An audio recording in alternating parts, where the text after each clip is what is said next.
Guys, today we're going to talk about the benefits of using eggshells in the garden. We're going to talk about different ways to use eggshells, which ones work, which ones don't, which ones to use for long-term benefit, and which ones to use right away, especially if you're trying to stop blossom and rot. All right, guys, let's get started. Here, I'm just in the process of making eggs. And guys, look at how my eggs are so beautiful. These are eggs for my girls. But I want to show you how I use my eggshells in the garden. This video is probably going to be a bit different from most of the videos you've watched online about using eggshells in the garden. I'm going to talk about the do's and the don'ts. I'm going to talk about three different methods that work in the garden, but I'm also going to talk about which method to use depending on what you're trying to achieve. So as you know, eggshells contain calcium and they also have trace elements of phosphorus. Calcium is really good for building up the plant cell structure. So it's really good for healthy, sturdy plants. Does have trace phosphorus also. Phosphorus is good for root development and flowering. And it has other minerals. So eggshells are definitely great to use in a garden. So what I'm gonna go over now is some of the ways. I'm going to start off the ways that you don't use the eggshells. So I've seen a lot of people, they crack the eggshell, take it like this, and they just throw it in the garden. A couple things that are not good about that. First of all, when you don't wash your eggshells, guys, you're attracting animals, attracting like raccoons to dig up the eggshells. It might seem like it's not much just to have a little bit of fluid in there, but yes, it that can attract the bad animals and insects. Um, Also, the main reason why you shouldn't just drop it in here, when you put an eggshell in the garden in this whole form, it literally takes years. Some people have said as long as 30 years. There have been tests waiting for as long as 3 years, and the eggshells are still whole. So it really doesn't make sense to put it in the garden like this. Another way to use the eggshell is to do it like this. You take the eggshells, you wash them, you dry them, and then you sprinkle the ground of eggshells. What I use is my NutriBullet, and I took my dried eggshells and I just put them through the NutriBullet. It takes less than a minute, and then you get the ground eggshells. In this format, so in this format, guys, it can take up to 30 years, 10 years, 20 years, however long. There's no real research to say exactly how long because no one has really stuck around that long to see the eggshells breaking down. In this format, this will become readily available to the plant, but not right away. It won't. It will take probably around anywhere for say 6 months for these eggshells to break down. The good things about using these eggshells also is that this feeds earthworms, so that's one of the good benefits. However, if you're trying to stop blossom end rot on tomato plants or peppers right now, this is not going to help right now. I like to add eggshells to the garden probably a couple to 2 or 3 times a year because when you think about it, if you add these to the garden regularly, it will eventually break down. And if you add it over a period of time, you'll always have that calcium ready in the garden for for the plants to take up. So now let's talk about, hey, you have some tomatoes in the garden, they're already blossoming, you're worried about blossom end rot because um you don't have 6 months, because they're blossoming now.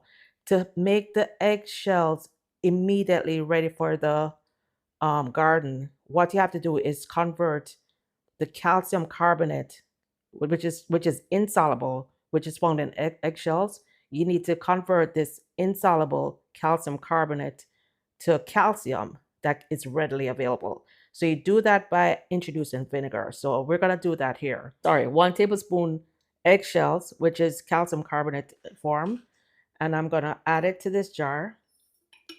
And then you can add 9 to 10 parts um vinegar. So for what that's the ratio. So I'm using like 1 tablespoon, and this is a half cup of vinegar.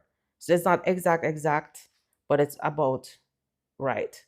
So half a cup vinegar, and that's gonna break down the calcium in the eggshells.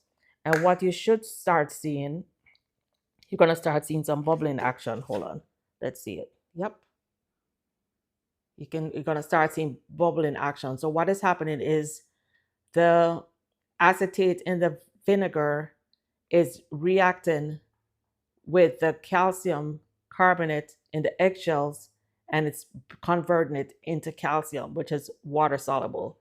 So what you have to do, of course, is just you don't want this to explode, and that's why I use a big jar and just a little bit. So make sure you don't add it like half a cup of eggshells and then try and pour vinegar, because then it's going to overflow. I just use this big jar, so because I know it's going to be a little bit in here. So once you do this, you're gonna cover it up.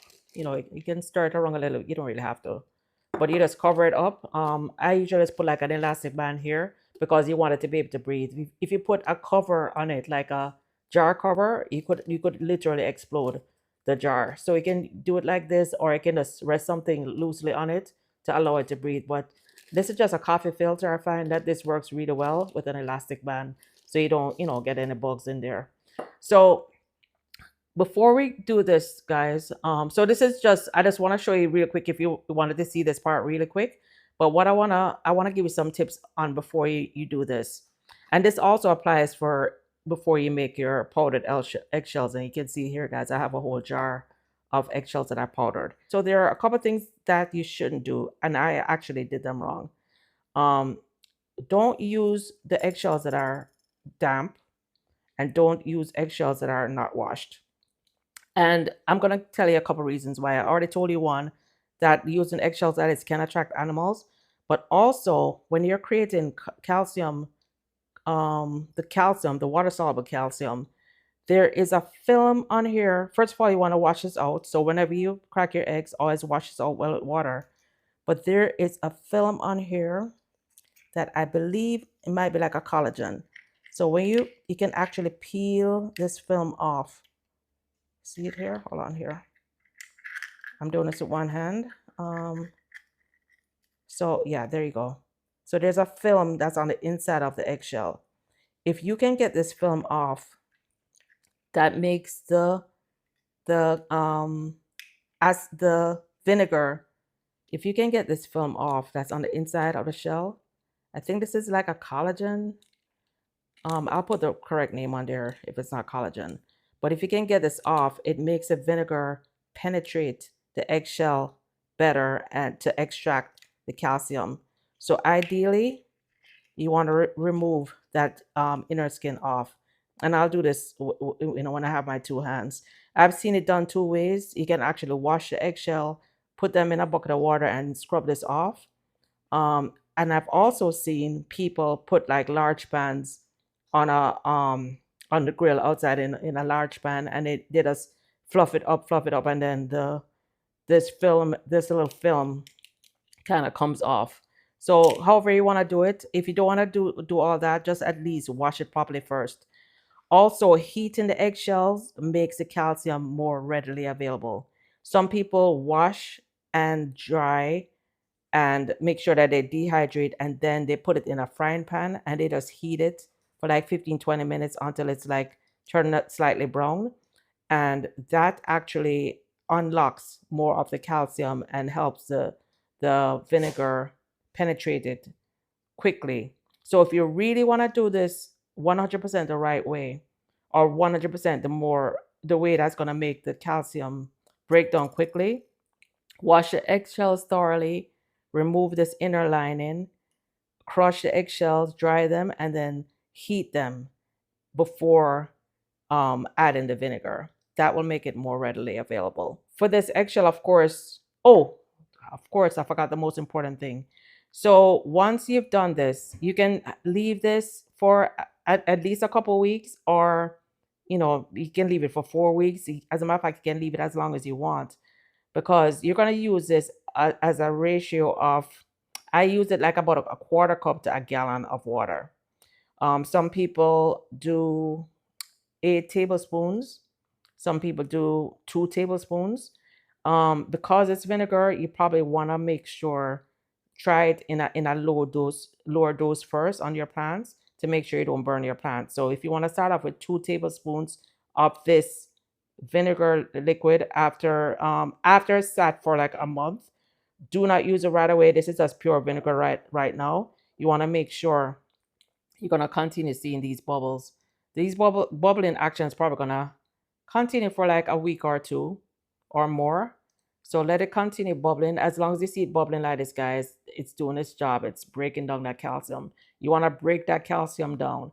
So once the calcium is ready, so once it is ready, what you want to do is mix this at a ratio of any, you can go anywhere from 2 tablespoons per gallon to 8 tablespoons per gallon.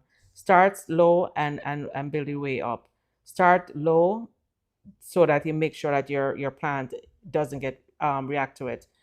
You add that, you can, after you've mixed the 2 tablespoons to 8 tablespoons a gallon of water, pour some of that into a spray bottle and then spritz your tomato plant. Spritz the underside and spritz all around. As a matter of fact, let's go in the garden and I'm going to show you exactly how to spritz. All right, so you're going to go to your tomato plant or your pepper plant that's flowering, and you're going to spray. You're just going to spritz. You're going to put some of the calcium water in there, and you're going to spritz, especially the underside. The underside of leaves, guys, is called a stomata, and it picks up nutrients really easily on the underside of the leaves. So I always make sure that I spray any nutrients on the underside and the overside of the leaves, all around. Spritz them, and that is how you make your calcium immediately available to your tomato plants. Also, I'm gonna take some more of my calcium shells and I'm just gonna sprinkle it all around, because not just for the tomatoes, guys, but all my plants. I wanna build up a strong cell structure on all my plants.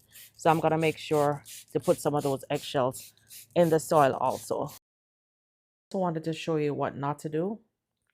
So every morning when we have our eggs, we would, rinse them off and just drop them in this container. And I had this container with the cover on. And as you can see, guys, this was underneath the sink. When I opened it, had a strong ammonia smell, and you can see like some little bugs started to form in here. So that's not good. You don't want to introduce insects. It has a very strong smell because these eggshells were not properly washed and they were not heated to dry them out and to remove any pathogens. So this is what happens when you don't wash your eggshells properly and remove the inner lining and heat them before storing them. So be sure not to skip those steps, okay? Those eggshells, I just end up grinding them up, and I'm gonna sprinkle this directly in the garden itself around the fruit trees. I'm not gonna put these on my plants, on my vegetables, but I definitely would not use this with the vinegar, because if it sits for a while, it's probably gonna develop mold because it wasn't properly washed and dried before. So I'm gonna put this directly in the garden. It'll feed the earthworms, and the ammonia, I believe the ammonia, when it escapes, it becomes nitrogen. I'm gonna just sprinkle this around all my plants, all my fruit trees. This is gonna help the fruit trees also.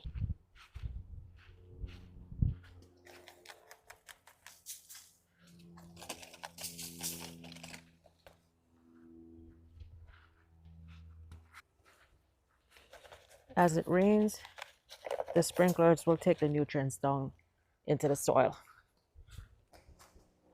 Guys, please let me know if there's another way that you use your eggshells, and let me know if you learned something new today and if you're gonna try this on your tomato plants. Till next time, bye now.